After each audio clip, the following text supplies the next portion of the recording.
same setting with the men. Nope. Y'all allow that. You know? And that's the reason why you was having problems in the church of Corinth.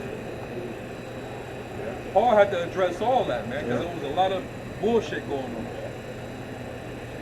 And then he had to address the nigga, the wicked nigga that slept with his father's wife. And he had to send Satan on him. And I guarantee you they wasn't laughing. Right. The church wasn't laughing when they received that letter back, man. These dudes got to get it together, man. But it ain't looking too good, because how long shall the Spirit suffer you, man? Because the Lord been long suffering. You've been getting a lot of rebuke, a lot of correction. And somebody that's constantly getting rebuked like that, that's not a good sign, man. Suddenly hard to connect now without wisdom. There it is. Something has to happen. So these different accounts and things that's being publicized amongst Israel, they have to happen, because after you see these things and you know right from wrong, you choosing your side at that point. So everybody's pretty much fitting in their life. Acts 20 and 28 with the TNT. So keep watch over yourselves and over all the flock which the Holy Spirit has placed in your care. Be shepherds of the church of Yahweh, which he made his own through the blood of his son. And you're to do it willingly. All right, not by constraint, but willingly. Taking that oversight, man. It shouldn't be a burdensome thing to do that. You should want to do it.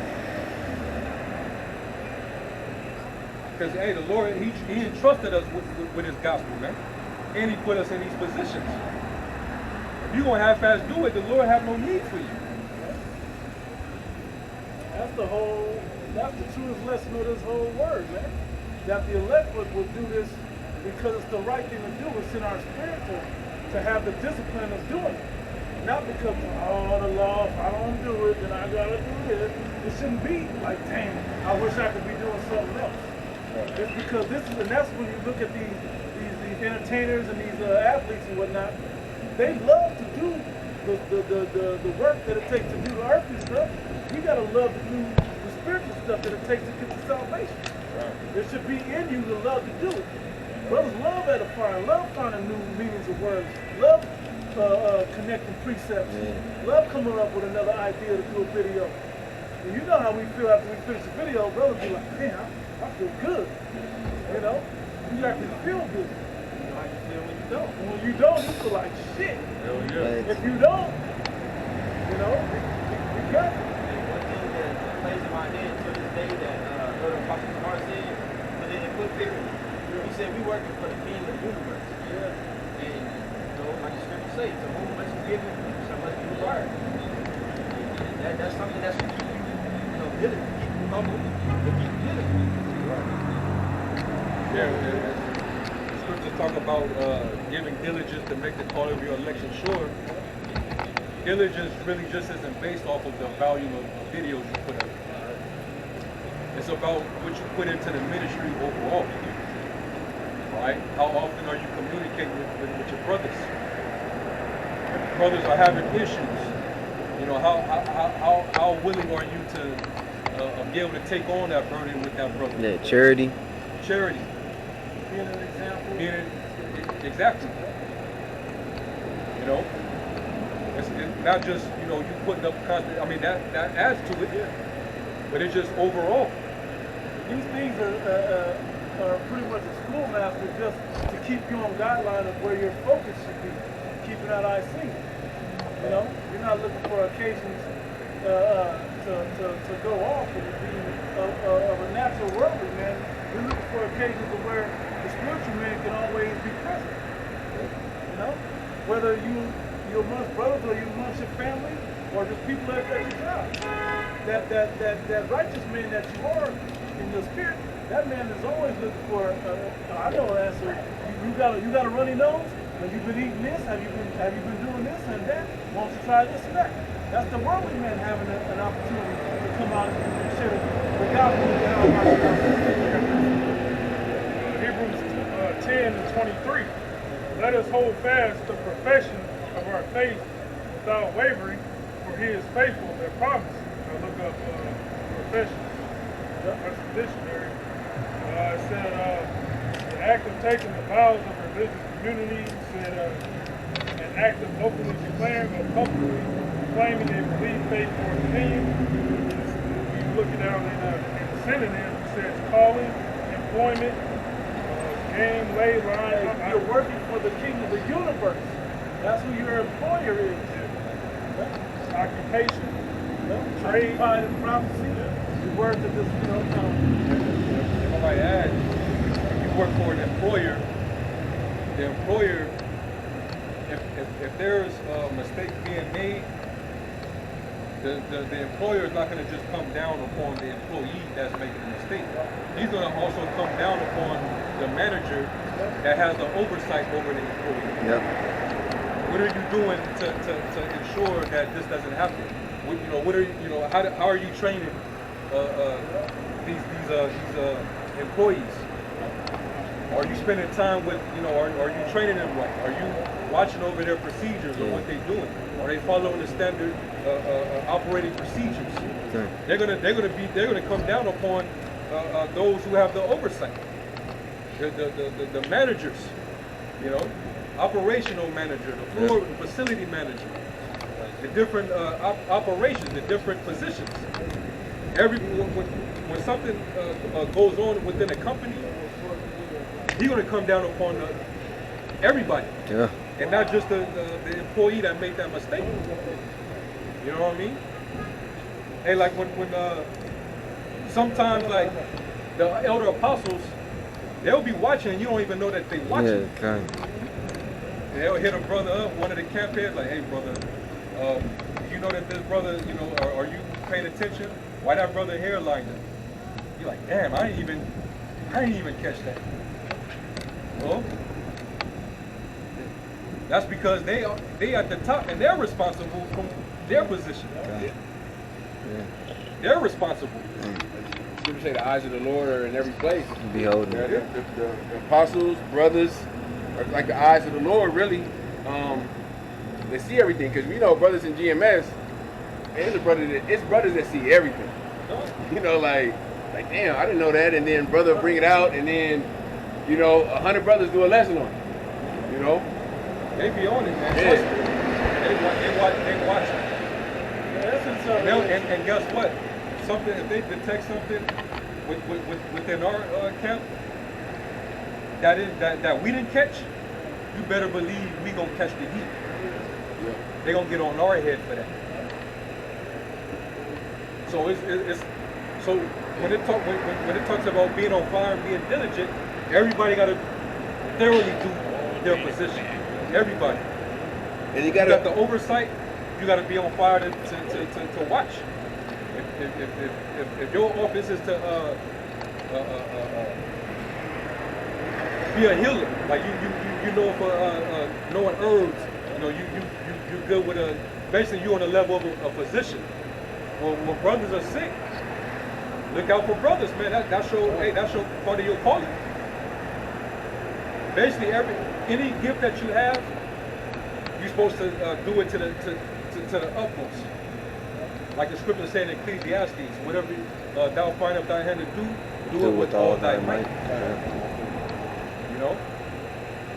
But when it comes down, you gotta realize it ain't personal, because it ain't coming from the apostles or elder. It's coming from Yahweh Shem Rashad, because the Spirit of the Lord is on them to bring forth that judgment or whatever the whatever's going on. Like when the apostle put out the decree of three videos a week, you had your brothers with Miami, or some of them fell out. It wasn't the apostle Tahar. It was the Spirit of the Lord that said, put out that decree. Yeah. So you're not taking it from a man. You're taking it from a higher power, the Lord. That's why Jay you gotta. Well, that was a vetting process. Yeah. When they threw that decree out there, that was really to vet the type of men that we have up under us. Because the standard at Great Millstone, all hands on deck. You got to be diligent. right? And the dudes that folded, and that was their excuse to leave. Well, hey, they wasn't gonna fit up under that standard. You know, there wasn't worthy of us. They went out for us because they were not of us. So every now and then, the Lord will put the Spirit on apostles to do certain things like that. Or you brothers cut your hair. Stop wearing long ass hair. That was years ago. All of us that had long ass braids and shit, we immediately got that. We got it cut off. Cut it off, man. You know?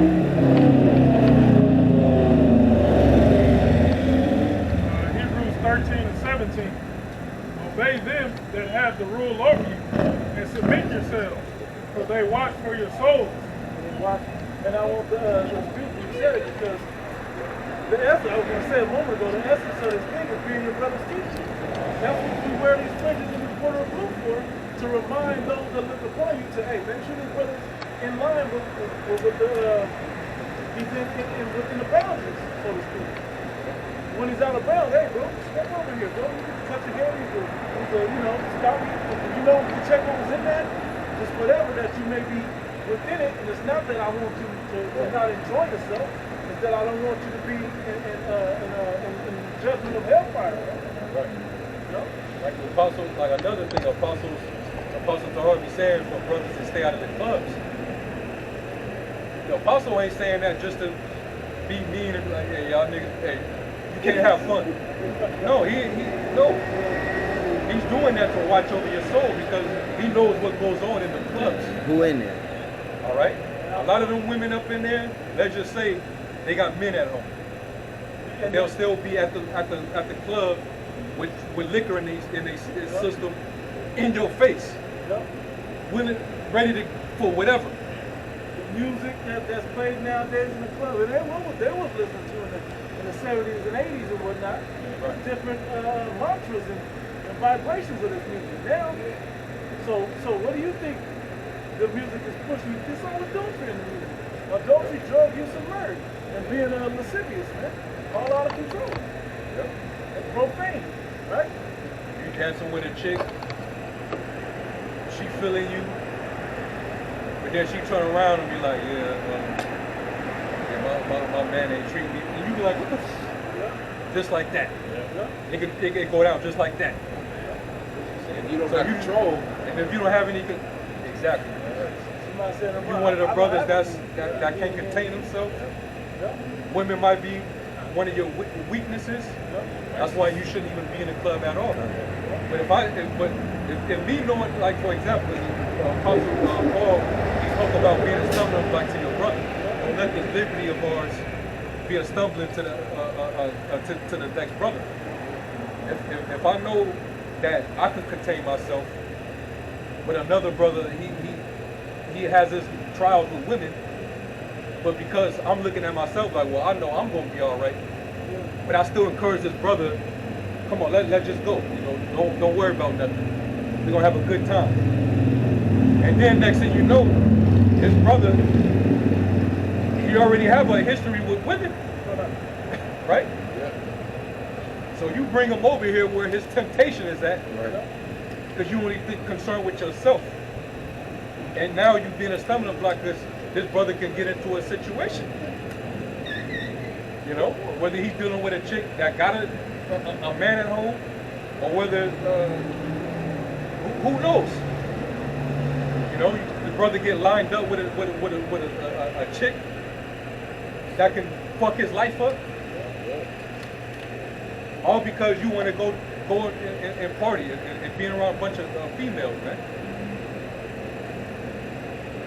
So that's you know, you take it in consideration as a leader, and you being responsible. You know, taking that oversight because you're watching for their soul, man. I'm not gonna be a stumbling block to my brother, so no, brother, you can't go to this function. You gotta work on yourself. Right. And that's just an example I'm using. You know? Enforcing the dream. Not everything is good for everyone.